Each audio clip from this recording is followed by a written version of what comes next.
Di Akademi Qingtang, beberapa siswa menyaksikan keributan yang terjadi di dalam salah satu ruang kelas. Seorang siswa berteriak marah agar seseorang mengembalikan obat adiknya. Siswa itu adalah Lin Yu, seorang senior di Akademi Qingtang. Dia mengancam akan membuat mereka menyesali perbuatan mereka. Cowok ini adalah tokoh utama kita. Dua pemuda yang menindasnya hanya tertawa. Salah satu dari mereka adalah Zhang Yang, senior lain di Akademi Qingtang. Dia dengan arogan mengejek ancaman Yu, menganggapnya konyol karena berasal dari seseorang yang skor vitalitasnya hanya 0,62. Siswa lain menunjuk bahwa skor vitalitas Zhang yang adalah 3,5. Karena itu, dia menasihati Yu yang bahkan lebih lemah dari orang biasa untuk berhenti bertingkah sok jagoan. Siswa itu menambahkan bahwa jika bukan karena adiknya yang sangat berbakat, tidak mungkin Yu bisa diterima di akademi. Zhang Yong menyeringai dan bertanya kepada Yu apakah dia ingin obatnya kembali, lalu dia sengaja menjatuhkannya ke lantai sambil menyuruh Yu untuk memungutnya sendiri. Yu berteriak menyuruh dia berhenti dan bergegas maju untuk menangkapnya. Namun botol itu menghantam lantai dan langsung hancur. Yu membeku karena terkejut. Tepat pada saat itu, Zhang yang mencengkeram kerahnya, lalu melemparkan Yu langsung ke dalam tong sampah. Zhang yang dengan dingin menyatakan bahwa sampah memang sudah seharusnya berada di tempat sampah. Tiba-tiba, seseorang berteriak bahwa guru sedang menuju ke ruang kelas.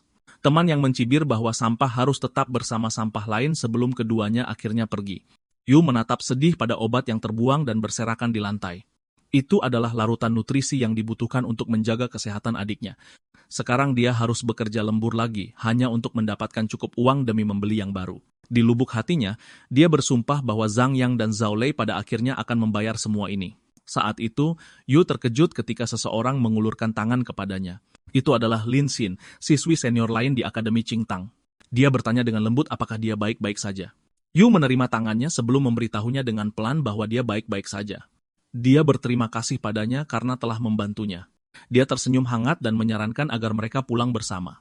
Namun, sebelum mereka bisa pergi, seseorang tiba-tiba membentak Yu melalui jam tangannya, menuntut untuk tahu apakah dia berencana untuk bolos kerja lagi. Suara itu dengan marah menunjukkan bahwa Yu belum muncul untuk gilirannya, meskipun dia sudah terlambat.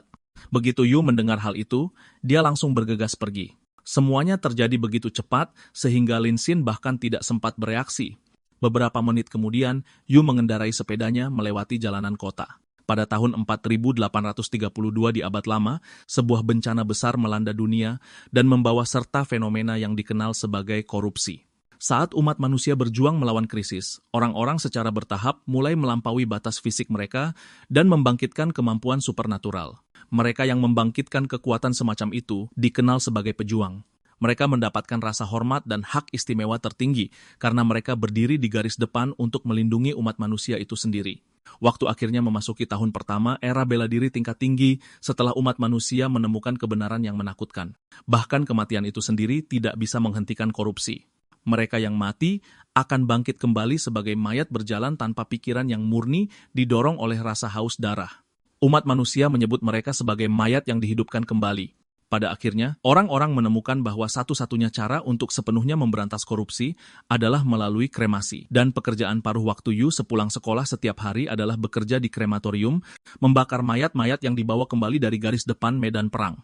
Ketika Lin Yu tiba di krematorium, dia segera mengenakan pakaian pelindungnya sebelum menekan tombol untuk membuka pintu logam yang berat. Biaya langganan untuk tabung nutrisi adiknya hampir jatuh tempo. Dia harus mengumpulkan cukup uang untuk membayar biaya 200.000 sebelum akhir bulan.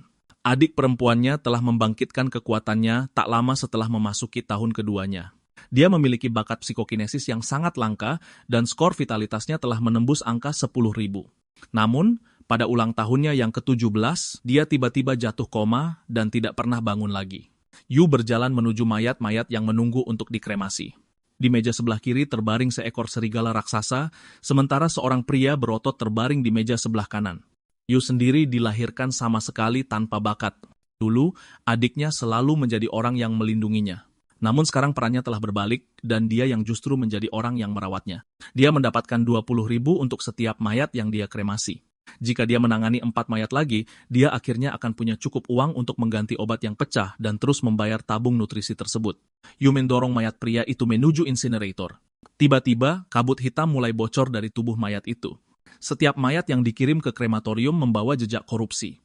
Bahkan kesalahan sekecil apapun bisa mengakibatkan kematian yang tragis atau mengubah seseorang menjadi monster. Bahaya itulah yang menjadi alasan tepat mengapa pekerjaan tersebut membayar jumlah yang sangat tidak masuk akal, meskipun hampir tidak ada orang yang bersedia bekerja di sana. Namun, Lin Yu tiba-tiba merasakan ada sesuatu yang salah. Dia belum pernah melihat sesuatu seperti ini sebelumnya. Kabut hitam itu berputar secara tidak wajar ke arah jendela di sampingnya. Bingung, dia melepas maskernya sambil bertanya-tanya apa sebenarnya itu. Lalu kabut itu tiba-tiba menyelinap melalui ventilasi. Pada saat itu, Yu menjadi sangat waspada. Matanya membelalak kaget ketika kabut hitam itu tiba-tiba melesat langsung ke dahinya. Dia tiba-tiba merasakan kenyamanan yang luar biasa menyebar ke seluruh tubuhnya. Dia bertanya-tanya apa yang sebenarnya sedang terjadi padanya. Kemudian, di dalam kabut hitam itu, siluet para pejuang yang bertarung di medan perang mulai muncul di depan matanya. Segera setelah itu, dia menyaksikan ingatan pria yang mayatnya mengeluarkan kabut tersebut sebelumnya. Nama pria itu adalah Li Yang. Seorang rekan prajurit pernah bertanya kepada Yang apa yang dia rencanakan setelah lulus. Dengan sangat percaya diri, Li Yang menjawab bahwa dia jelas akan bergabung dengan militer. Tidak lama setelah itu, seorang perwira mengucapkan selamat kepada Yang karena berhasil menjadi anggota kompi rekrutan baru di bawah divisi ke-30. Yang memberi hormat dengan bangga dan bersumpah bahwa dia tidak akan pernah mengecewakan negara atau rakyatnya.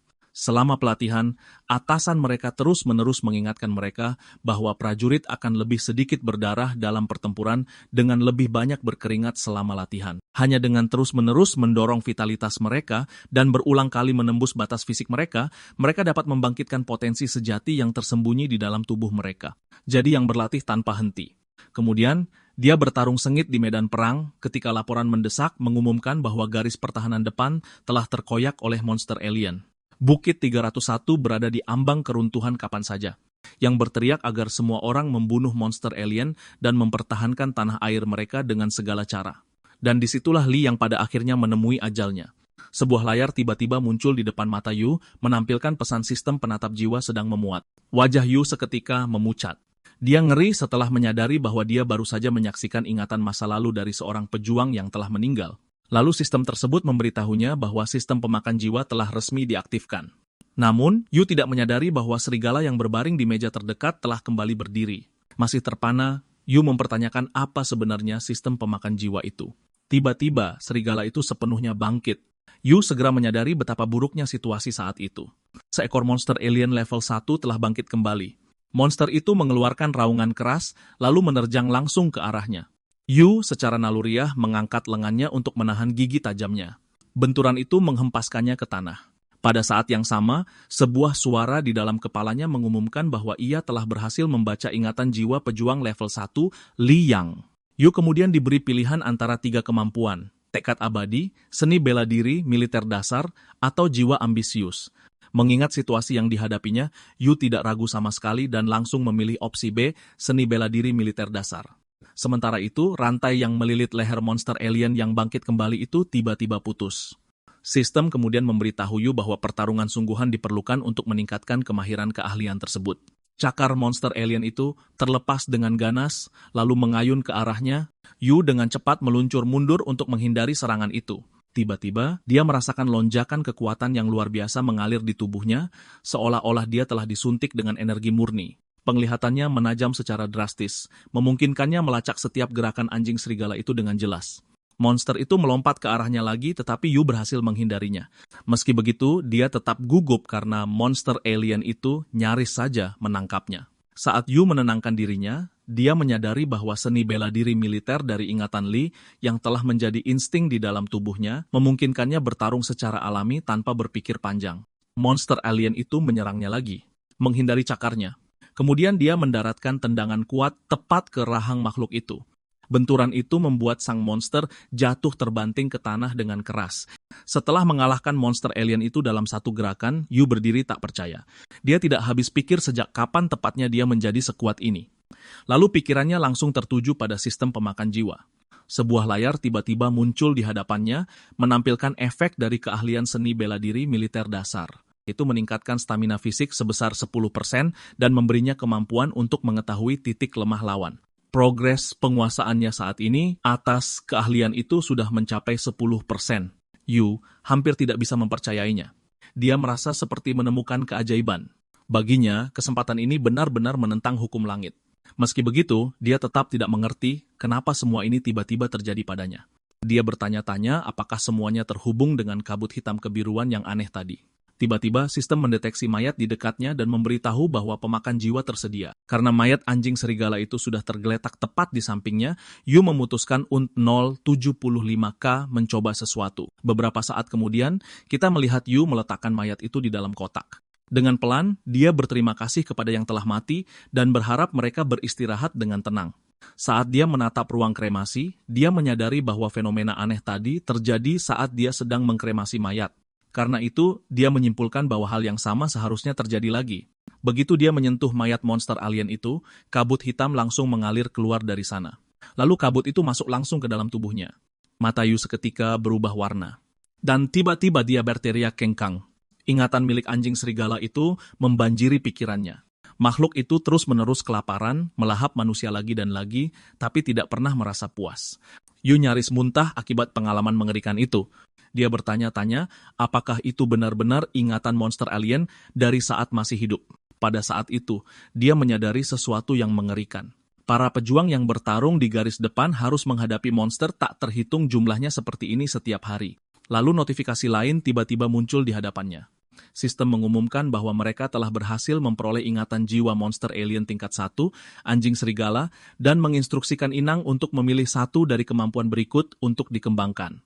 Pilihannya adalah keahlian cakar, teknik melahap, atau kesadaran kacau. Yu tiba-tiba menyadari bahwa partikel bercahaya yang muncul selama kremasi hanyalah pemicu yang diperlukan untuk membuka sistem pemakan jiwa. Dia akhirnya memahami mekanisme di baliknya. Dengan menyentuh mayat, dia bisa melahap jiwanya dan membaca ingatannya.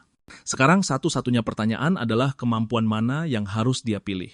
Begitu Yu memikirkan kemungkinan bahwa teknik melahap mungkin mengharuskannya memakan manusia, dia langsung merasa mual. Tidak mungkin dia sanggup melakukan hal semacam itu. Pada akhirnya, dia memilih keahlian cakar karena dia sudah menyaksikan kekuatannya sebelumnya. Yang mengejutkan, lengannya tiba-tiba berubah menjadi lengan bercakar milik monster alien. Sistem memberitahunya bahwa keahlian cakar bisa mengubah tangannya menjadi cakar saat bertarung. Jendela statusnya langsung diperbarui. Seni bela diri militer dasar level kemajuan 10%, meningkatkan stamina fisik sebesar 10%, dan memungkinkan persepsi terhadap titik lemah lawan. Cakar, level 0%. Kemajuan, meningkatkan kekuatan serangan tangan sebesar 5% dan memberikan kerusakan akibat luka robek pada musuh. Yu menatap tangannya yang berubah dengan penuh semangat sebelum berseru bahwa menyerang dengan cakar sungguh luar biasa keren. Lalu sistem memberitahunya bahwa keahlian pemakan jiwa saat ini sedang dalam masa jeda dan baru akan tersedia lagi setelah 12 jam. Yu terkejut saat mengetahui bahwa kemampuan itu bahkan memiliki batas waktu jeda. Menyadari masih banyak hal yang tidak dia mengerti tentang sistem tersebut, dia memutuskan harus mempelajarinya dengan saksama terlebih dahulu.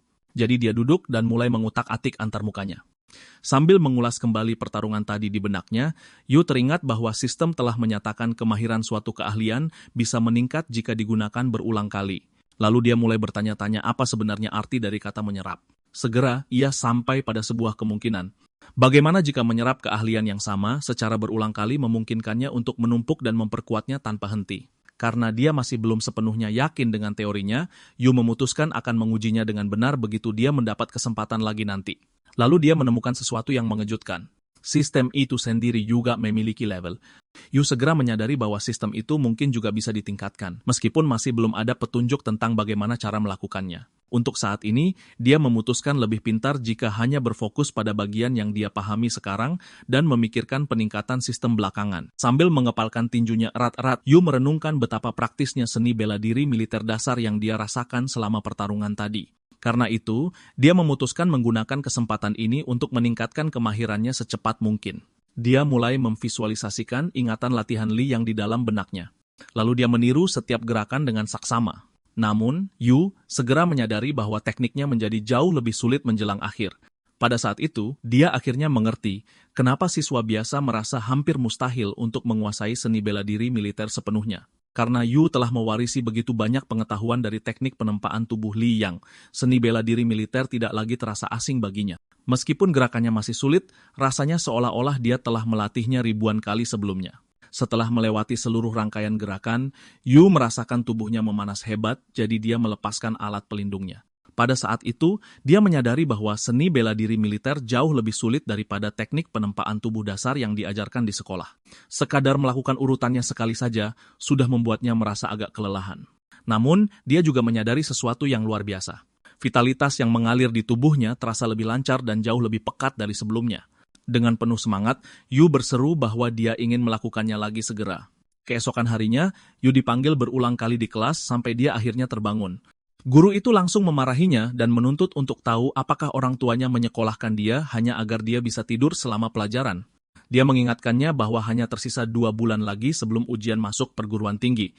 Lalu dia dengan belak-belakan menyatakan bahwa dengan tingkat vitalitas Yu saat ini, toh dia tidak akan pernah masuk universitas dan mungkin akan berakhir bekerja di proyek konstruksi. Ruang kelas seketika meledak dalam tawa. Siswa lain mengejek Lin Yu dengan mengatakan bahwa dengan vitalitas rendah itu, dia mungkin bahkan tidak akan cukup kuat untuk sekadar membawa batu bata. Yu dengan diam-diam mengakui kepada gurunya bahwa dia bersalah. Guru itu kemudian membubarkan kelas. Namun jauh di lubuk hatinya, dia merasa kecewa pada Yu karena tidak berusaha lebih keras. Kenyataannya, Yu hanya terlalu bersemangat setelah berlatih pada malam sebelumnya. Dia berujung mempraktikkan seni bela diri militer tanpa henti sampai pagi tanpa tidur sama sekali. Namun, terlepas dari semua upaya itu, kemahirannya hanya meningkat menjadi 11%. Bagi Yu, kemajuan itu terasa sangat lambat. Dia menyadari bahwa pertarungan sungguhan tampaknya jauh lebih efektif untuk meningkatkan level kemahiran.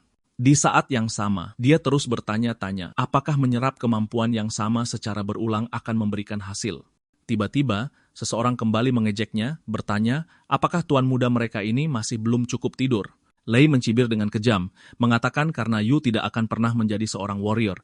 Lebih baik dia putus sekolah saja dan membawa adik perempuannya yang koma ke jalanan untuk mengemis. Yu hanya menatap Lei dengan tajam, namun Lei langsung merasakan ada sesuatu yang berbeda dari tatapan Yu sekarang. Kak Shine memarahi Lei karena sudah kelewatan. Namun, Lei dengan dingin membalas bahwa ini bukan urusannya. Tanpa sepatah kata pun, Yu menggenggam tangan Shine dan melangkah pergi bersamanya. Dia memutuskan lebih baik menjauh dari Lei sebelum mereka ikut tertular kebodohannya. Wayah Shine seketika merona merah. Dia tiba-tiba menyadari bahwa entah bagaimana Yu terlihat jauh lebih tampan dari sebelumnya. Bahkan postur tubuhnya pun terlihat jauh lebih tegap dan proporsional. Di belakang mereka, Lei berteriak marah menuduh Yu bertingkah seperti pengecut. Dia mengejeknya dengan mengatakan bahwa si sampah ini terlalu takut dihajar sehingga hanya berani membual lalu lari terbirit-birit. Hinaan itu seketika membuat langkah Yu terhenti. Dia berbalik dan dengan tenang menyarankan agar mereka pergi ke ruang bela diri untuk bertarung, apalagi karena Lei tampak sangat gatal ingin dihajar. Para siswa di sekitarnya sontak tertawa terbahak-bahak. Seorang siswa menunjuk bahwa tingkat vitalitas Lei sudah mencapai 2,7, yang berarti dia secara resmi telah memenuhi standar seorang kuasi warrior. Pihak sekolah bahkan telah memberikannya pelatihan tempur khusus karena hal itu. Siswa lain mencibir dan mengatakan bahwa si kantong sampah tidak berguna, yang kerjaannya hanya tidur di kelas tidak seharusnya memprovokasi orang seperti Lei. Namun, Yu tetap tenang dan mengusulkan bahwa pertarungan itu hanyalah latih tanding bebas dengan risiko ditanggung sendiri. Lei menyeringai dingin sebelum mengingatkan Yu bahwa dialah yang mencari mati. Para siswa bergegas melintasi kampus setelah mendengar bahwa 2 siswa tingkat akhir akan bertarung di ruang bela diri. Banyak yang sangat antusias, mengatakan sudah lama sejak mereka terakhir kali menonton pertarungan sungguhan dan yang satu ini pasti akan sangat menghibur. Lei dan Yu berdiri saling berhadapan di tengah ruangan. Teman-teman Lei tertawa penuh percaya diri, sangat yakin dengan vitalitas Lei yang jauh lebih tinggi, dia bisa mengakhiri pertarungan dalam 1 pukulan. Yu dengan santai menyindir bahwa Lei tidak lebih dari sekadar anjing piaraan menggonggong yang sedang mencari perhatian. Lei seketika emosi dan membentak Yu karena terlalu banyak bicara. Sementara itu, Shin diam-diam mencemaskan keselamatan Yu. Tiba-tiba, Yu mencengkeram tangan Lei. Kemudian dia mengingatkan Lei dan Zhang yang bahwa dia sudah pernah memperingatkan mereka. Suatu hari, mereka akan menyesal karena telah memprovokasinya. Lai mematung karena Ziok. Dia tidak percaya bahwa sepotong sampah tak berguna dengan vitalitas hanya 0,62 bisa memiliki kekuatan yang jauh melampauinya. Karena Zhang yang tidak hadir hari itu, Lei memutuskan untuk menggantikannya memberi Lin Yu pelajaran. Pelatihan tempur khusus sekolah awalnya dirancang untuk siswa berbakat dengan vitalitas tinggi sepertinya, dan dia berencana menjadikan Yu target sempurna untuk memamerkan hasilnya sekaligus menegaskan dominasinya. Yu menariknya kuat-kuat ke depan, lalu menghantamkan lututnya tepat ke rahang Lei. Segera setelahnya, Yu meninju wajahnya hingga tersungkur ke lantai. Tubuh Lei terseret dengan keras di atas lantai hingga ke ujung ruangan. Kepanikan langsung tergambar di wajah Lei saat menyadari salah satu giginya telah tanggal. Yu memberikan peringatan dingin, jika dia berani menghina adiknya lagi, maka lain kali kehilangan satu gigi akan menjadi penderitaan paling ringan baginya. Setelah mengatakan itu, Yu mengambil tasnya dan berbalik untuk pergi. Namun, Lei tiba-tiba melihat sebuah pedang tergeletak tak jauh darinya. Dia merampasnya dan menerjang ke arah Yu dari belakang. Yu yang langsung merasakan serangan itu membalas dengan mengubah lengannya menjadi cakar buas. Lei sontak jatuh terduduk karena ketakutan setengah mati. Yu dengan tenang bertanya apakah dia masih ingin melanjutkan pertarungan. Para siswa di sekitarnya menatap dengan syok berat setelah menyaksikan tangan Yu tiba-tiba berubah menjadi lengan binatang buas bercakar. Lin Shine menatap Yu dengan takjub dan berseru bahwa kemampuannya terlihat luar biasa keren, jauh lebih mematikan daripada mengandalkan senjata biasa. Namun, siswa lain langsung ketakutan dan mempertanyakan apakah Yu telah terinfeksi korupsi, karena cakar itu sama sekali bukan sesuatu yang seharusnya dimiliki manusia normal. Lei tergagap gugup sebelum dia bisa menyelesaikan ancamannya bahwa Zhang yang tidak akan pernah melepaskan Yu karena hal ini. Yu dengan tenang membalas bahwa dia akan menunggunya. Malam itu, waktu tunggu 12 jam dari skill pelahap jiwa akhirnya berakhir, yang berarti Yu bisa kembali menyerap kemampuan baru. Dia bertanya-tanya pencapaian baru apa yang akan dia peroleh selanjutnya. Tiba-tiba, seorang pria berwajah garang menghentikan Yu dan bertanya apakah dia sudah lupa cara memberi salam yang benar setelah bertemu seseorang. Pria itu langsung mulai mengkritik generasi muda, mengeluh bahwa anak-anak zaman sekarang sama sekali tidak punya sopan santun. Dia menggerutu bahwa setelah semua yang dia lakukan Unten 075 kayu, bocah itu bahkan tidak tahu cara menunjukkan rasa terima kasih yang mendasar. Namun, Yu tahu kebenarannya. Pria itu hanya mempekerjakannya karena tidak ada orang lain yang mau bekerja di sana. Jika bayarannya tidak sepadan, Yu sendiri tidak akan pernah sudi bertahan. Pria itu memberitahu Yu bahwa sejumlah besar mayat telah dikirim Unt 075K dikremasi hari itu. Kemudian dia mendesak Yu Unt 075K bergegas dan mulai bekerja alih-alih berdiri diam dan bermalas-malasan. Setelah mengatakan hal itu, pria tersebut pergi. Yu memasuki ruangan di mana mayat-mayat itu dijajarkan dalam barisan. Dia langsung menyadari bahwa jumlah mayat tentara yang tiba akhir-akhir ini terus meningkat tajam. Saat ingatan sebelumnya kembali muncul di benaknya, Yu teringat saat menyaksikan pemandangan pertahanan garis depan yang runtuh di bawah serangan gelombang monster alien yang tak ada habisnya. Hal itu membuatnya bertanya-tanya apakah perbatasan memang benar-benar sedang berada di titik nadir yang berbahaya. Namun, dia segera menepis pikiran itu. Jika sesuatu yang separah itu benar-benar terjadi, sudah pasti kabarnya akan menyebar di seluruh berita. Meski begitu, Yu membulatkan tekad untuk memperkuat dirinya secepat mungkin, apapun yang terjadi. Berdiri di depan mayat lainnya, Yu dengan pelan menggumamkan permintaan maaf kepada prajurit yang gugur tersebut. Kemudian dia dengan lembut menyentuh dahi warrior itu, memicu kemunculan kabut hitam dari dalam tubuh tersebut. Yu memperhatikan bahwa seragam prajurit itu terlihat sangat mirip dengan seragam Li yang sebelumnya. Karena itu, dia menebak ada kemungkinan besar dia bisa kembali memperoleh skill seni bela diri militer setelah menyerap kabut tersebut. Sistem mengumumkan bahwa ia telah berhasil membaca ingatan jiwa dari prajurit kelas 1 Wang Muyang. Yu kemudian diinstruksikan untuk memilih satu dari kemampuan berikut untuk dilatih. Seni bela diri militer, lencana tim terkorupsi, atau keberanian untuk gugur bersama. Tanpa ragu, dia kembali memilih seni bela diri militer. Dia sudah tahu bahwa penyerapan adalah salah satu metode yang digunakan untuk meningkatkan kemahiran skill. Sekarang dia akhirnya akan memastikan persis bagaimana cara kerjanya melalui hasil dari pilihan ini. Yu kemudian meminta sistem untuk menampilkan rincian pribadinya. Sebuah jendela status langsung muncul di hadapannya, memperlihatkan bahwa seni bela diri militer tingkat pemulanya telah sukses naik ke level 2 dengan kemahiran 10%. Skill yang telah ditingkatkan itu kini meningkatkan kebugaran fisik dasarnya sebesar 20%, memungkinkannya melihat titik lemah lawan, dan bahkan memberinya kemampuan untuk memprediksi serangan musuh setengah detik sebelumnya setiap kali lawan melancarkan serangan. Yu merasa sangat antusias setelah menyadari bahwa menyerap skill yang sama secara berulang dapat langsung meningkatkannya. Pada saat itu juga, dia menyimpulkan bahwa pada akhirnya dia akan mampu meningkatkan skill-skillnya ke level maksimal dalam waktu yang sangat singkat. Namun, sistem kemudian memberitahunya bahwa skill pelahap jiwa kembali memasuki waktu tunggu dan tidak dapat digunakan lagi selama 12 jam ke depan. Baru pada saat itulah Yu teringat bahwa skill pamungkas ini memiliki batasan waktu tunggu, yang berarti dia tidak bisa menggunakannya secara terus-menerus sesuka hatinya. Karena tidak ada pilihan selain menunggu, Yu memutuskan untuk menghabiskan sisa waktunya dengan terus mengasah kemahiran seni bela diri militernya. Di garis depan, para pekerja dengan hati-hati memindahkan sesosok mayat pria ke atas kendaraan pengangkut. Tulang lehernya telah hancur total, hanya menyisakan daging yang terkoyak dan kulit yang nyaris tak mampu menahan kepalanya. Mereka harus memindahkannya dengan sangat hati-hati demi mencegah kepalanya benar-benar terputus. Di dekatnya, beberapa truk bermuatan mayat Jackal Hound juga sedang dimuat ke dalam kendaraan pengangkut. Salah satu pekerja dengan lantang mengumumkan bahwa kendaraan pengangkut mayat nomor 1 sudah terisi penuh dan siap untuk berangkat.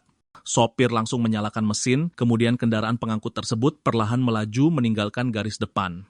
Namun, tak seorang pun dari mereka menyadari kenyataan mengerikan yang tersembunyi di dalam tumpukan menggunung mayat-mayat yang mereka angkut. Sesuatu di dalamnya masih hidup, dan itu adalah seekor monster alien yang buas.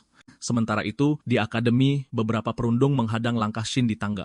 Mereka mengepungnya sambil secara terang-terangan mengintimidasi gadis itu. Zhang yang memerintahkannya untuk menyuruh Lin Yu menemuinya di lapangan olahraga sepulang sekolah karena dia ingin mengobrol sebentar dengannya. Jika Yu kalah, maka dia harus berlutut dan meminta maaf secara langsung kepada Lei.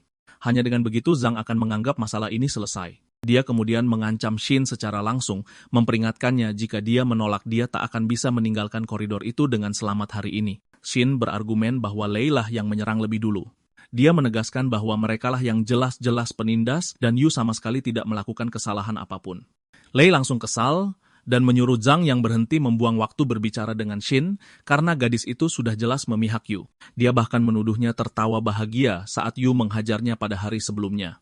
Shin berteriak marah bahwa pria itu bicara omong kosong karena dia tidak pernah melakukan hal seperti itu. Tiba-tiba, salah satu anak laki-laki itu merebut buku catatan dari pelukannya. Siswa botak itu tertawa mengejek sambil bertanya mengapa dia terlihat begitu gugup, lalu menggodanya dengan mengatakan bahwa dia sengaja menyiapkan buku catatan itu untuk Yu. Lei tiba-tiba mendorong Shin ke belakang sambil membentaknya agar menjaga sikap. Sementara itu, siswa botak tersebut dengan santai membolak-balik buku catatan sambil membacakan dengan lantang catatan yang ditandai dan penjelasan rinci di dalamnya. Dia berkomentar dengan sarkastis tentang betapa luar biasanya dedikasi Shin. Lalu siswa botak itu mencibir bahwa sekeras apapun usahanya UNT 075K membantu Yu, sampah pada akhirnya akan tetap menjadi sampah. Tepat setelah mengatakan itu, dia merobek buku catatan tersebut. Lei mengejek Shin dan mengatakan bahwa inilah yang terjadi jika dia memilih UNT 075K membantu orang yang salah. Zhao menyuruhnya melepaskannya sambil menertawakannya karena menangisi sesuatu yang tidak berarti seperti buku catatan. Namun, Zhang yang malah mencengkram dagunya lebih keras dan mendekatkan wajahnya sambil mengulang bahwa berada di sisinya jauh lebih baik daripada bergaul dengan pecundang tak berguna seperti Yu. Shin berteriak marah menyuruhnya pergi sebelum tiba-tiba menggigit jarinya. Sangat marah, Zhang yang langsung menampar wajahnya dan menyebutnya jalang yang tidak tahu diuntung. Lei tertawa dan berkomentar bahwa tamparan itu sangat pantas. Menurutnya, tindakan Shin menunjukkan sikap yang sangat tidak sopan terhadap Zhang Yang. Shin memegangi pipinya yang bengkak dengan mata yang berkaca-kaca. Dia telah menghabiskan setengah bulan penuh dengan cermat menyiapkan catatan itu UNT 075 kayu. Dengan putus asa, dia menggapai siswa botak itu, mencoba mengambil kembali buku catatannya karena dia tidak bisa membiarkan mereka benar-benar menghancurkannya. Zhang, yang dengan dingin mengatakan bahwa gadis itu benar-benar tidak tahu apa yang baik untuk dirinya sendiri. Lalu dia mencengkeram lehernya dan memojokkannya langsung ke dinding. Zhang yang mempererat cengkeramannya di leher Shin sambil menekankan perbedaan vitalitas yang sangat besar di antara mereka. Dia dengan angkuh menyatakan bahwa kekuatan dan kecepatannya adalah yang nomor 1 di seluruh sekolah. Menurutnya, melawan dirinya hanya akan mendatangkan lebih banyak penderitaan. Lalu dia mencibir dan mengatakan bahwa karena Shin sepertinya sangat suka disakiti secara fisik, dia secara pribadi akan memastikan gadis itu mendapat pelajaran yang tak akan pernah dia lupakan. Zhang yang memerintahkan yang lain untuk menyerang Shin bersama-sama. Dia dengan arogan menyatakan bahwa meskipun gadis itu berakhir cacat, dia akan bertanggung jawab penuh atas hal itu. Salah satu siswa langsung maju dan bersiap memukulnya, mengklaim bahwa ini adalah harga yang harus dibayar karena menentang Zhang Yang. Tiba-tiba, seseorang mencengkram lengan penyerang itu di tengah ayunannya. Itu adalah Lin Yu. Jagoan kita dengan dingin bertanya bagaimana mereka bisa sama sekali tidak merasa malu beramai-ramai mengeroyok seorang gadis. Shin segera memberitahu Yu bahwa dia baik-baik saja. Dia dengan putus asa memohon padanya agar tidak terseret ke dalam konflik dengan mereka lagi. Namun, Yu tiba-tiba memelintir lengan pria itu dengan keras. Zhang yang menyeringai dan berkomentar bahwa Yu akhirnya muncul, sehingga mereka tidak perlu repot-repot mencarinya. Di belakang Zhang Yang, Zhao Lei dan yang lainnya berdiri bersiap dengan ekspresi bermusuhan saat mereka mengelilingi Lin Yu dan Lin Xin.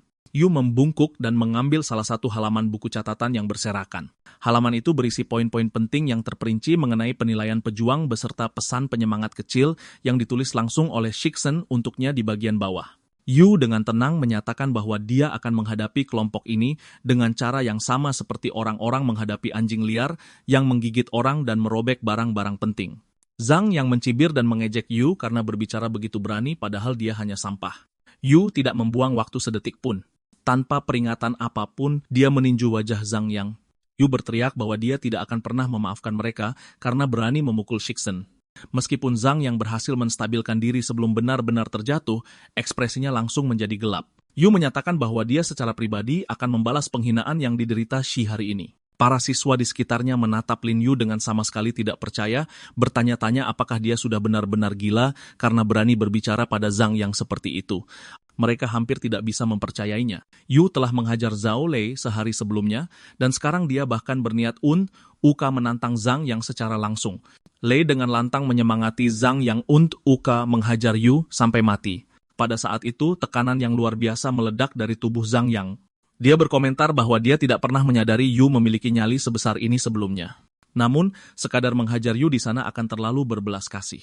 Sebaliknya, Zhang yang mengumumkan secara terbuka bahwa 3 hari kemudian, mereka akan menyelesaikan semuanya dalam duel resmi di lapangan pelatihan pusat.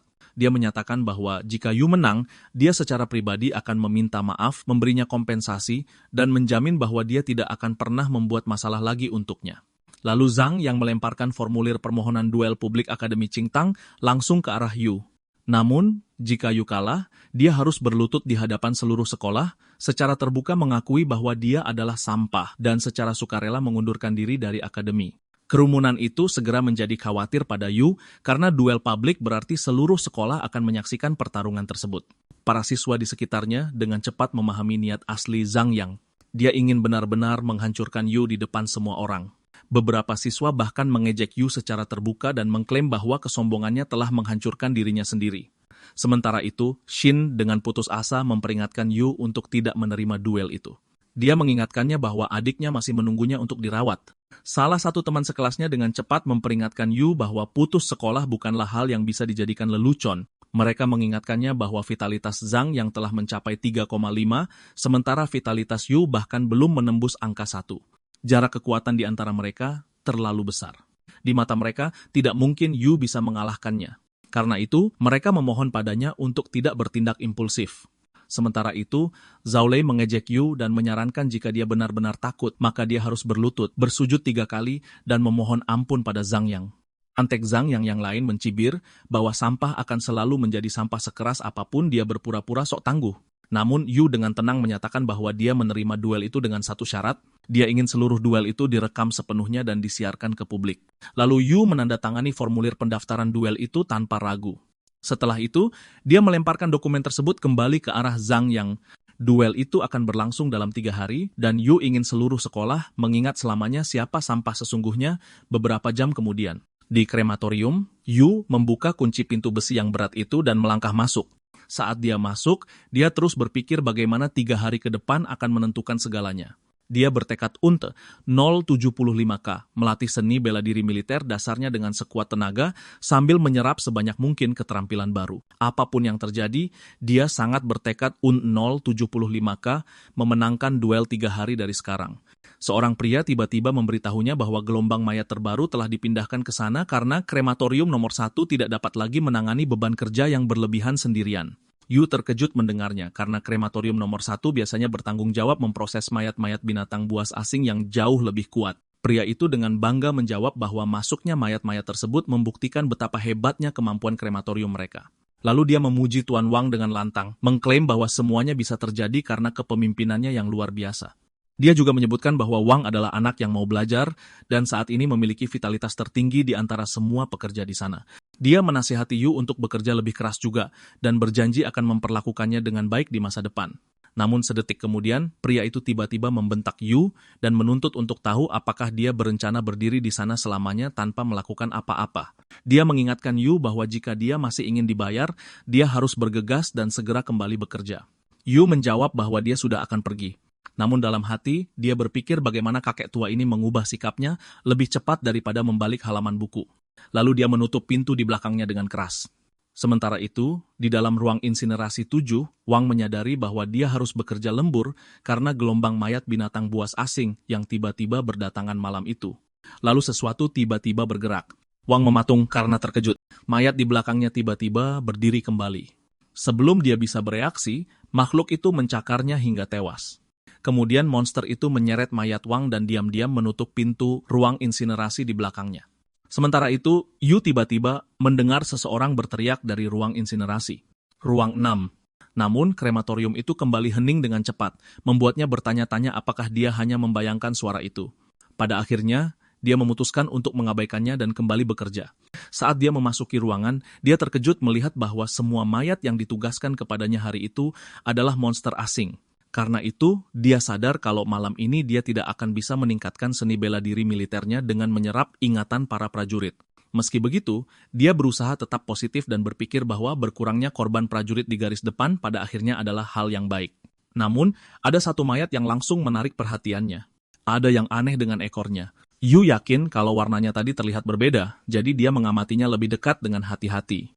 Hal itu justru membuatnya semakin bingung karena sisiknya tampak berubah warna. Tiba-tiba, mayat itu menerjang langsung ke arahnya. Yu sangat terkejut. Dia hampir tidak sempat menghindarinya. Saat monster asing itu mendarat, ia langsung berbalik ke arahnya lagi.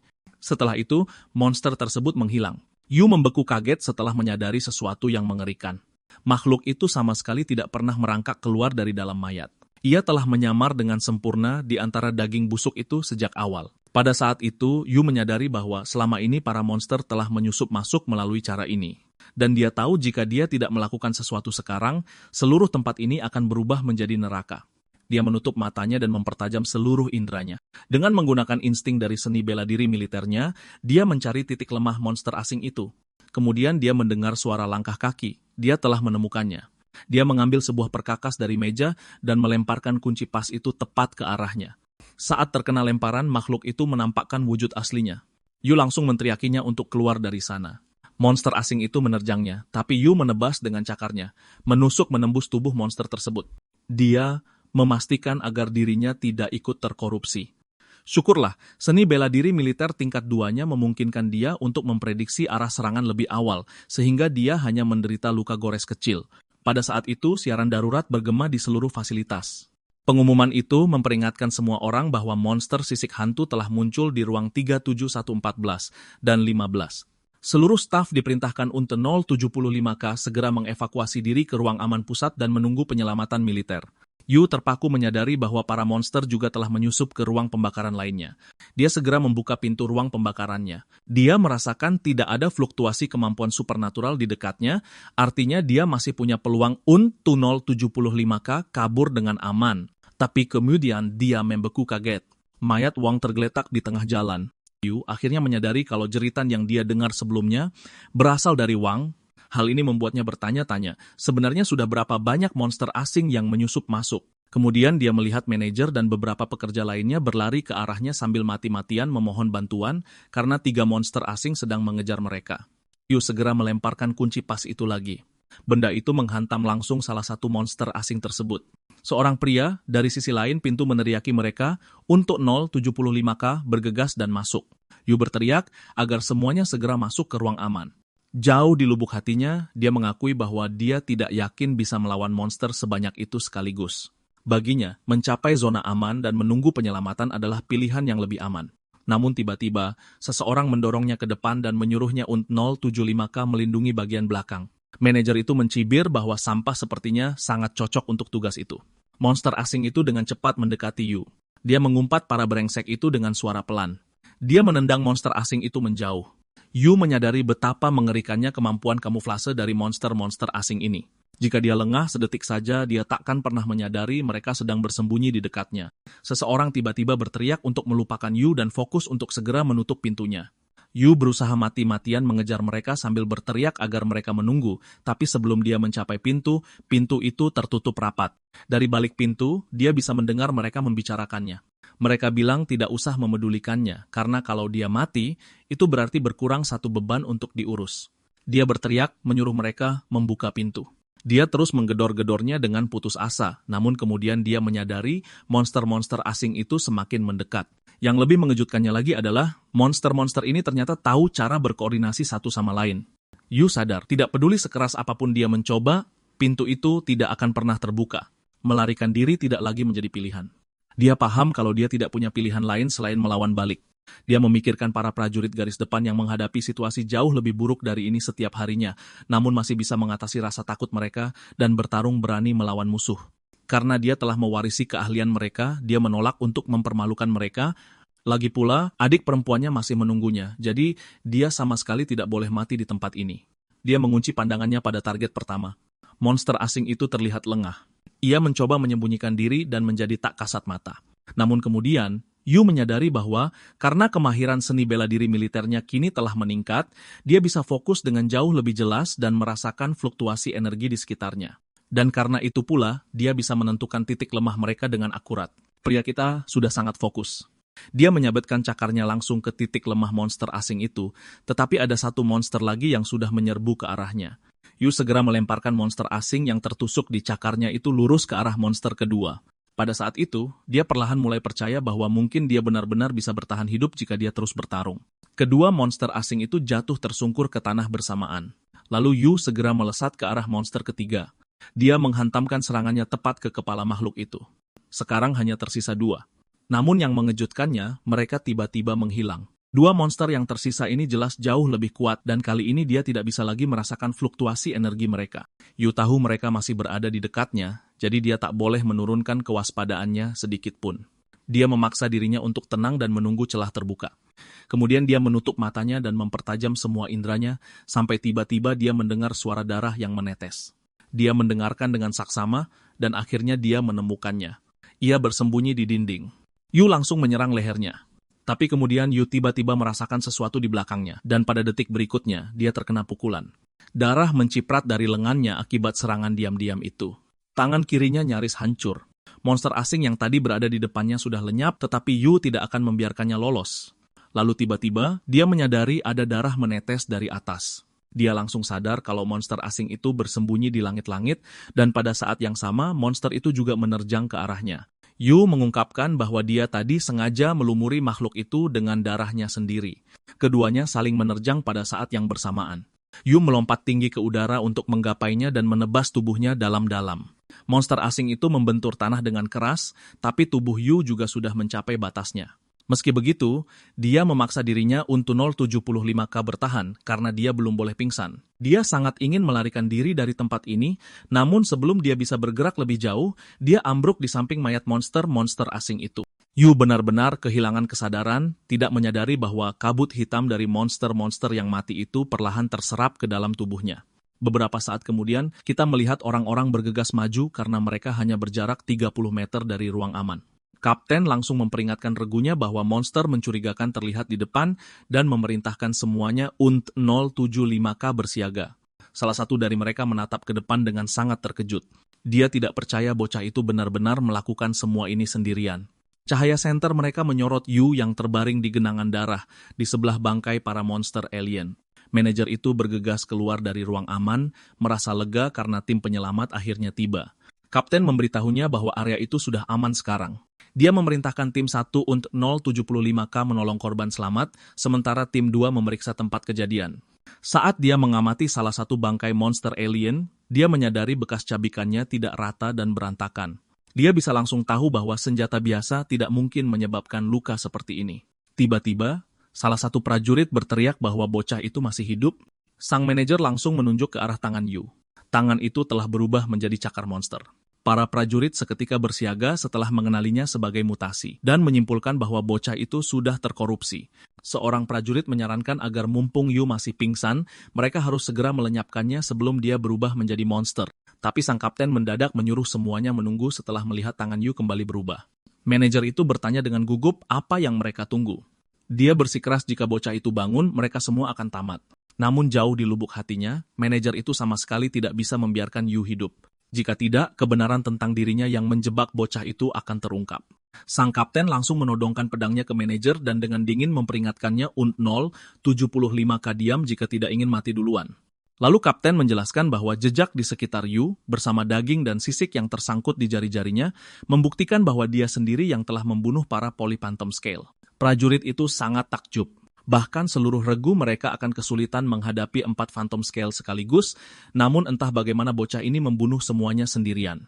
Manajer itu membantah bahwa vitalitas Yu hanya 0,68, jadi mustahil dia bisa melakukan hal seperti itu kecuali dia sudah terkorupsi.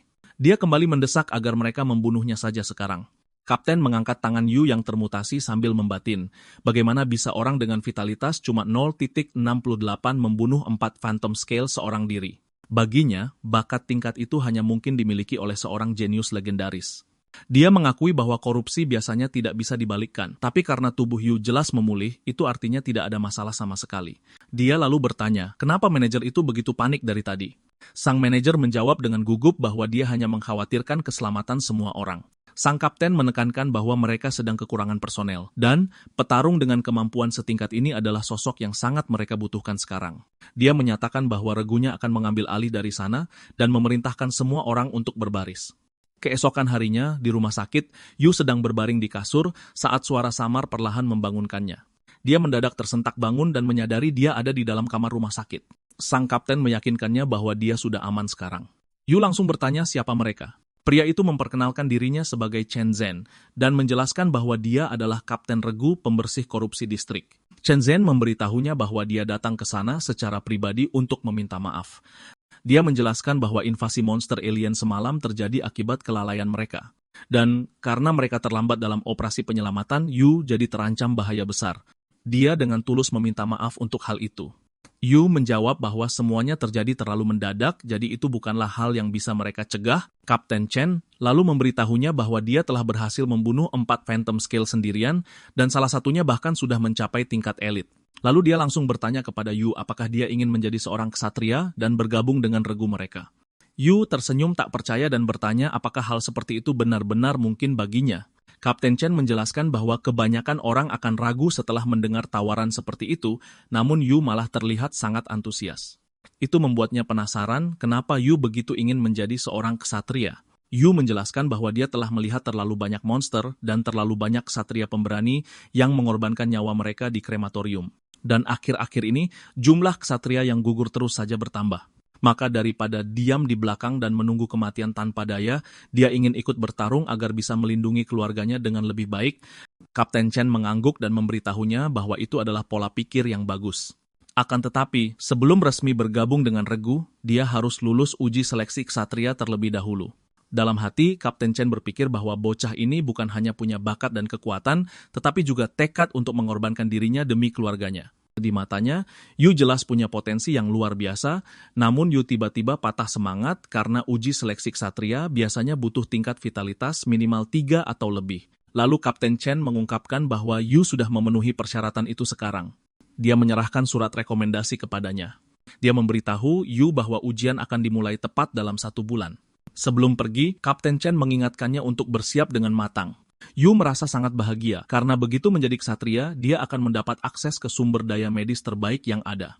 Itu artinya, mungkin akhirnya ada harapan untuk menyembuhkan penyakit adiknya. Pada saat itu, sistem mulai membaca memori jiwa dari Phantom Scale tingkat elit itu. Yu langsung mengenalinya sebagai jiwa yang sama yang dia serap di hari sebelumnya. Sistem menginstruksikannya UNTE U0075K memilih satu dari kemampuan berikut ini. UNTE U0075K dikultivasikan, pertahanan zirah sisik, peningkatan cakar, atau kamuflase aura. Yu menjadi antusias saat menyadari bahwa pertarungan mati-matiannya semalam sama sekali tidak sia-sia. Lalu dia mulai berpikir kemampuan mana yang harus dia pilih. Dia menyadari bahwa sisik yang keras punya daya pertahanan luar biasa dan bisa menahan kerusakan parah. Dia juga paham bahwa peningkatan cakar akan makin mendongkrak kekuatan serangannya. Lalu dia teringat betapa mengerikannya kemampuan kamuflase aura milik monster alien tersebut. Jika bukan karena darah yang menetes dari makhluk itu sebelumnya, kamuflase tingkat elit tersebut akan benar-benar sempurna. Setelah berpikir matang, Yu memutuskan U0075K memilih kemampuan itu. Sistem menginformasikan bahwa durasi kamuflase aura sepenuhnya bergantung pada stamina fisik inangnya. Kemampuan itu memungkinkan pengguna U0075K menyembunyikan aura mereka sepenuhnya dan membaur sempurna dengan lingkungan sekitar. Yu segera menyadari bahwa efek sembunyinya masih belum sempurna, yang berarti dia butuh lebih banyak latihan untuk U0075K benar-benar menguasainya. Dia lalu meninjau kembali rincian kemampuannya saat ini. Pertama adalah seni bela diri militer dasar tingkat 2. Meningkatkan stamina fisik sebesar 20%, memungkinkannya mendeteksi titik lemah lawan dan bahkan menebak arah serangan kurang dari setengah detik sebelum musuh bergerak. Lalu ada cakar tingkat 1 yang meningkatkan serangan tangan sebesar 5% sambil menimbulkan luka robek pada musuh. Terakhir, ada kamuflase aura tingkat 1. Keahlian itu menyembunyikan aura pengguna, membuat tubuh tembus pandang saat berdiri diam dan mengabur saat bergerak. Durasinya bertahan selama separuh dari batas stamina fisik pengguna. Berhubung dia tidak bisa menelan jiwa Untengol 75K sementara waktu, Yu memutuskan Untengol 75K mendorong kemampuan saat ini ke batas maksimalnya lewat latihan semata. Kini dia akhirnya menyiapkan kartu as lainnya Unte 075K duel melawan Zhang yang minggu depan. Setelah itu, jagoan kita mulai latihannya. Kamuflase aura jauh lebih dari sekadar tembus pandang biasa. Itu adalah kemampuan Unte 075K menyatu dengan lingkungan itu sendiri. Saat salah satu sesi latihannya, seekor burung mendadak hinggap di bahunya. Pada saat itu, Yu menyadari dia masih belum bisa mengelabui hewan. Itu membuatnya mengerti bahwa dia harus menekan dan mengendalikan energinya sendiri sebisa mungkin, sama seperti yang monster lakukan. Karena itu, dia terus berlatih tanpa henti, bahkan hingga larut malam. Akhirnya, Yu mulai merasakan bahwa baik jangkauan penyembunyiannya maupun tingkat tembus pandangnya secara bertahap kian membaik. Menyadari metode itu berhasil, dia memutuskan untuk terus berlatih dengan cara itu. Yu berdiri diam di depan cermin dan perlahan mengulurkan tangannya. Lalu dia menahannya di sana tanpa bergerak. Dia memperhatikan bahwa separuh tubuhnya sudah menjadi tembus pandang, yang berarti sisa separuhnya adalah yang masih butuh perbaikan. Tiba-tiba, sistem memberitahunya bahwa kemahiran kamuflase aura tingkat 1 telah meningkat sebesar 5%. Yu tersenyum puas setelah akhirnya mencapai tujuannya. Dia bersumpah pada dirinya sendiri bahwa dia akan membuat yang paham siapa pecundang yang sebenarnya. Dengan itu, hari berduel akhirnya tiba. Duelnya diadakan di tempat latihan Akademi Qingtang. Seorang siswa nyeletuk kalau ini pertama kalinya mereka nonton duel publik. Mereka yakin Yu bukan cuma bakal dikeluarin setelah kalah, tapi dia juga bakal benar-benar mempermalukan dirinya sendiri di depan semua orang. Siswa lain ngejek Yu, ngatain dia sampah yang cuma punya vitalitas 0,68. Bagi mereka, seluruh pertarungan ini cuma bakal jadi pembantaian sepihak. Shin menyadari kalau Yu sudah absen beberapa hari dan bertanya-tanya apakah terjadi sesuatu padanya. Lei ngasih tahu yang kalau semua jebakan di sekitar panggung udah siap, dia dengan sangat yakin menjamin kalau Yu nggak bakal pulang hidup-hidup hari ini. Yang melangkah naik ke panggung pertarungan. Orang ini caper banget sok pamer aura. Tapi sumpah, kau sama sekali nggak kelihatan keren. Lalu dengan nada mengejek dia nanya di mana si sampah Lin Yu itu berada. Dia heran apa Yu udah terlalu ketakutan sampai memutuskan kabur di detik-detik terakhir. Guru itu menghela napas pasrah dan nyeletuk kalau Lin Yu jelas-jelas nggak tahu diri. Di matanya, Yu udah pasti bakal dikeluarin. Lalu pintunya tiba-tiba terbuka dan Yu berjalan masuk. Dia perlahan menaiki anak tangga. Saat dia mendekati panggung pertarungan, dia nyadar kalau warna beberapa papan lantai di dekat tepi kelihatan agak beda. Yang mencibir kalau Yu akhirnya muncul juga. Dia pikir Yu udah kabur karena ketakutan. Yu dengan tenang ngebalas kalau mendingan yang mulai mikir gimana caranya dia bakal berlutut dan minta maaf nanti. Yang mengumpat padanya karena membual tanpa malu dan berteriak menyuruhnya mati sebelum langsung menyerang. Yu menghindari pukulan itu dengan mudah. Yang tertawa setelah melihatnya menghindar dan mengejeknya karena udah mulai kabur. Dia menantang Yu buat ngelihat sampai kapan dia bisa terus menghindar.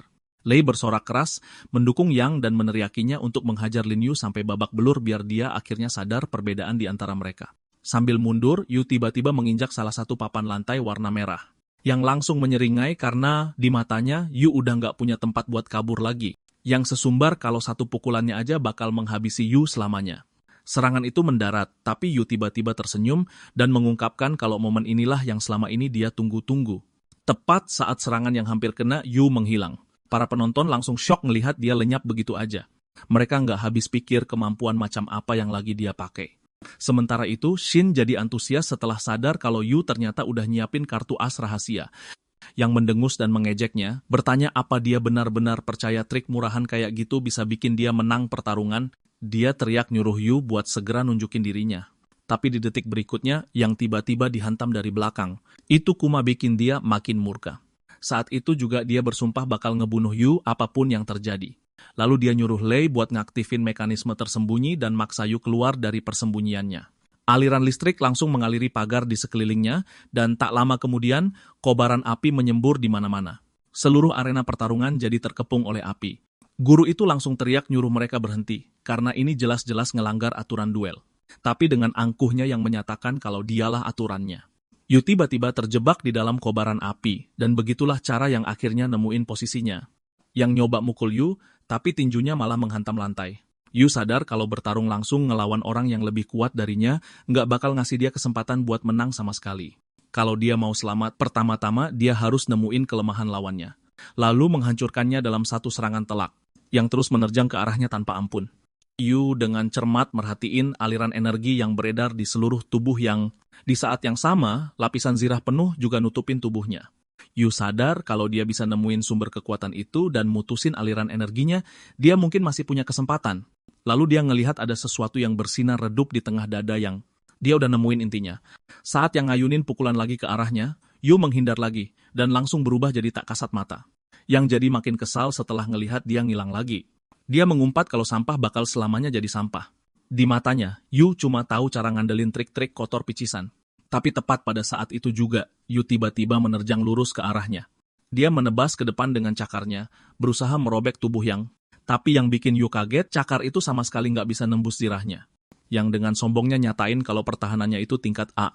Dia mengejek Yu dan bilang kalau dia benar-benar percaya trik murahan kayak gitu bisa ngelukain dia, berarti dia harus nunggu sampai kehidupan selanjutnya biar itu terjadi. Yu langsung sadar kalau dia butuh celah lain. Dia pengen ngetes seberapa kuat sebenarnya ketahanan zirah yang itu. Lalu dia ngelihat beberapa bekas biru redup muncul di seluruh permukaan zirah itu. Pengamatannya itu bikin dia sadar kalau penyerapan daya rusak zirah itu ternyata punya batas juga. Kalau cakar itu nggak bisa nembus, berarti dia bakal pakai teknik hantaman tumpul dari seni bela diri militernya buat ngancurin zirah itu sampai berkeping-keping. Sementara itu, yang mikir kalau selama dia cermat merhatiin gerakan Yu, pada akhirnya dia bakal nemuin celah. Tangan Yu udah balik normal saat dia melesat maju dan melontarkan pukulan lagi. Hantaman itu membawa daya yang luar biasa. Yang mengejeknya karena lemah, lalu dia langsung melancarkan serangan balik. Pada saat itu, yang nyadar ada fluktuasi energi di dekatnya. Dia menyeringai dan nyatain kalau akhirnya dia nemuin kelemahan Yu. Tapi tepat pada saat itu juga, Yu ngelepasin satu pukulan lagi lurus ke arahnya. Yang ngingetin Yu kalau pertahanannya tingkat E, dan dengan angkuhnya ngeklaim kalau nggak peduli berapa kali dia nyerang, semuanya bakal percuma aja. Lalu dia mendaratkan pukulan telak yang bikin Yu terpental ke belakang. Yu buru-buru nyeimbangin dirinya sebelum ngeledek yang dan nyuruh dia buat maju lagi. Saat yang menyerang sekali lagi, Yu ngehindarin pukulan itu sambil kembali ngincar inti yang bercahaya di dadanya. Kali ini, Yu ngelihat ada retakan kecil terbentuk di zirah itu. Saat itulah dia sadar kalau cuma butuh satu dorongan terakhir biar zirah itu hancur total. Yang lengah saat Yu tiba-tiba nyerang lagi, tapi kali ini yang berhasil nangkep lengan Yu. Dia mencibir dan bilang kalau trik-trik kecil Yu udah nggak ada gunanya sekarang. Sementara itu, Yu yakin kalau selama dia bisa nahan serangan yang udah diprediksi sama seni bela diri militernya, keuntungan pada akhirnya bakal jadi miliknya. Yang megang erat lengan Yu sambil terus-terusan mukulin dia, lalu Yu nemuin waktu yang tepat banget kayak yang udah dia tunggu-tunggu. Dia ngehantamin pukulan lain langsung ke titik yang sama di dada yang. Zirah itu jadi makin melemah. Yang ngejek Yu lagi, bilang kalau yang dia bisa lakuin cuma ngilang dan ngandelin serangan diam-diam. Dia bilang nggak heran kalau vitalitas Yu cuma 0,68 dan nyatain kalau orang kayak dia sama sekali nggak pantas jadi prajurit. Tapi kemudian Yu dengan tenang nyatain kalau mulai dari sekarang, dia nggak bakal ngandelin kemampuan ngilang atau serangan diam-diam lagi. Dia mutusin kalau pertandingan ini bakal berakhir dengan satu serangan penentu. Yang ketawa dan mikir Yu udah bener-bener gila kalau dia percaya cakar patahnya itu bisa ngores zirah tingkat A. Yu ngebalas kalau mereka nggak bakal pernah tahu sebelum nyoba sekali lagi. Yang dengan sombongnya bilang kalau tendangannya yang berikutnya bakal bikin Yu terpental keluar dari akademi selamanya. Mereka berdua langsung saling menerjang ke arah satu sama lain. Yu langsung sadar kalau tendangan yang itu ditujuin buat ngebunuhnya. Untungnya, seni bela diri militernya udah ngeprediksi serangan itu sebelumnya. Dia dengan tenang ngasih tahu yang kalau dia udah bisa ngebaca semua gerakannya, yang seketika langsung ngamuk. Tapi kemudian, betapa kagetnya dia saat retakan tiba-tiba menyebar ke seluruh zirahnya. Dan sedetik kemudian, seluruh pelindung itu hancur berkeping-keping, membuat yang berteriak kesakitan. Yang menolak menerima kekalahannya, dan berteriak bahwa mustahil baginya kalah dari sampah seperti Yu. Yu dengan tenang menjawab bahwa yang juga bukan siapa-siapa.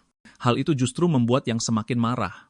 Namun tiba-tiba tubuhnya menyerah, dan dia jatuh tersungkur ke tanah. Kerumunan itu benar-benar terpaku melihat apa yang baru saja terjadi. Mereka tidak percaya bahwa Yu, si sampah dengan vitalitas hanya 0,68, benar-benar menang. Sementara itu, yang lain bersorak kegirangan dan berteriak bahwa Lin Yu luar biasa. Bahkan Lei dibuat terkejut karena Zhang yang benar-benar kalah. Namun, Xie tersenyum karena sejak awal ia sudah yakin bahwa Yu akan menang. Di Akademi Qingtang, Direktur Dewan Zhang Jiangwo yang juga ayah Zhang yang merasa sangat dipermalukan, dia tidak percaya putra kandungnya sendiri kalah dari seseorang yang dikenal sebagai sampah. Li Minyu, dekan urusan akademik di Akademi Qingtang, mengakui bahwa ini adalah tanggung jawabnya, karena Yu entah bagaimana mempelajari teknik di luar ajaran resmi akademi. Ia menjelaskan, meski tidak tahu metode tidak lazim apa yang digunakan Yu, ia yakin tubuh Yu telah mengalami suatu transformasi. Ia berjanji pada pemeriksaan fisik minggu depan, ia akan menyelidiki masalah ini secara menyeluruh dan memberikan penjelasan yang pantas kepada akademi. Direktur Zhang dengan dingin menyatakan bahwa siapapun yang melanggar aturan sekolah pada akhirnya akan menanggung akibatnya.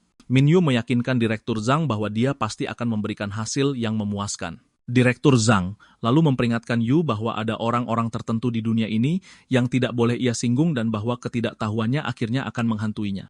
Saat Yu turun dari arena, dia tiba-tiba menerima sebuah pesan. Kapten Chen memberitahunya bahwa mulai hari itu, dia resmi mulai bekerja paruh waktu di krematorium. Pesan itu menjelaskan bahwa tempat tersebut sering menangani mayat monster berisiko tinggi beserta jasad manusia. Jadi, Yu diminta untuk selalu berhati-hati dan bersiap setiap saat. Ia sedikit terkejut tiba-tiba menerima pesan langsung dari Kapten Chen. Ia segera menyadari bahwa krematorium tidak hanya menawarkan bayaran yang sangat tinggi, tetapi juga memberinya kesempatan untuk bersentuhan dengan kemampuan yang jauh lebih kuat. Karena hari masih pagi, Yu memutuskan untuk pergi ke rumah sakit dulu mengunjungi nunanya. Di rumah sakit pusat kota, Yu mengunjungi kapsul medis nunanya. Tubuhnya dibalut perban, sementara berbagai mesin tetap terhubung padanya untuk membuatnya tetap hidup. Yu dengan lembut memberitahunya bahwa dia datang menjenguknya. Dulu saat Yu masih kecil, anak-anak lain terus-menerus mengejeknya. Mereka bilang dengan vitalitas yang menyedihkan itu, dia lebih buruk dari seekor anjing dan akan terus cacat seumur hidupnya. Seorang anak laki-laki bahkan mengulangi perkataan ayahnya, bahwa ia tidak akan pernah punya masa depan. Namun tiba-tiba, seorang gadis dengan marah melangkah maju dan membentak bagaimana mereka berani menindas adik laki-lakinya.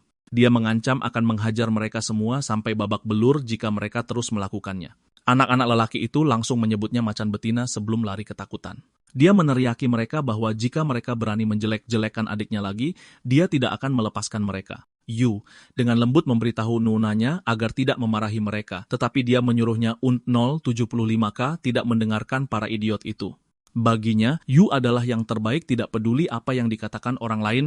Yu teringat bagaimana nonanya selalu melindunginya sejak mereka masih kecil.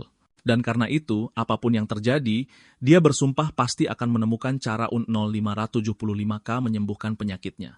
Saat itu juga, seseorang memberitahunya bahwa mereka perlu mendiskusikan kondisi nonanya.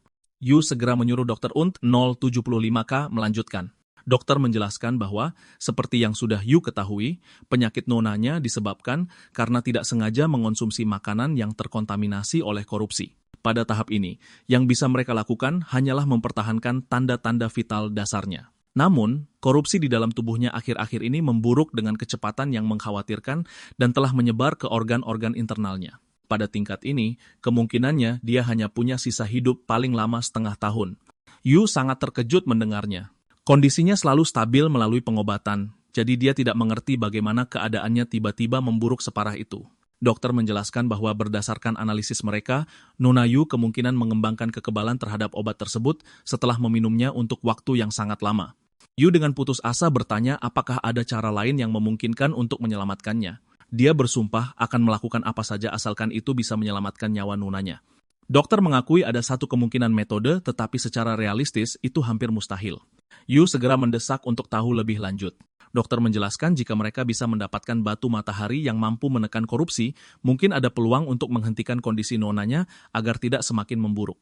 Namun, batu matahari itu dianggap sebagai harta nasional dan bukanlah sesuatu yang dengan mudah diizinkan negara untuk digunakan sembarang orang. Dia menambahkan bahwa bahkan dulu, ketika Nona Yu masih dianggap sebagai jenius sekali dalam satu generasi yang sangat dihargai oleh negara, mereka tetap menolak menggunakan batu matahari setelah dia koma. Jadi dengan kondisinya yang sekarang, peluang mereka setuju untuk menggunakannya bahkan semakin kecil.